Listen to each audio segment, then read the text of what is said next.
আসসালামু আলাইকুম রহমতুল্লাহ। বিকেলে খাবারের জন্য গরুকে চারিতে বাঁধলাম, গরুগুলো খাচ্ছে। এই গরুটি হালকা করে পাতলা পায়খানা করছে, তাই একে শুকনো খড় দিলাম। ঘাস বেশি পরিমাণ খেলে পাতলা পায়খানা করে, তাই একটু শুকনো খড় দিলাম। আর আর এগুলো তো কাঁচা ঘাস খাচ্ছে, আপনারা দেখতে পাচ্ছেন।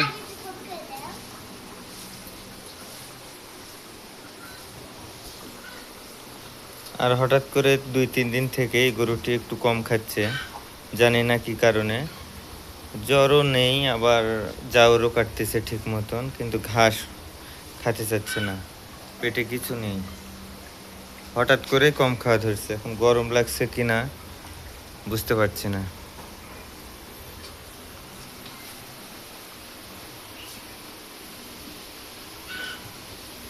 তো সবাই দোয়া করবেন আমার খামার যেন বৃদ্ধি হয় এবং গরুগুলো সুস্থ সবল থাকে। সবাইকে জানাই আন্তরিক শুভেচ্ছা, অভিনন্দন। আসসালামু আলাইকুম।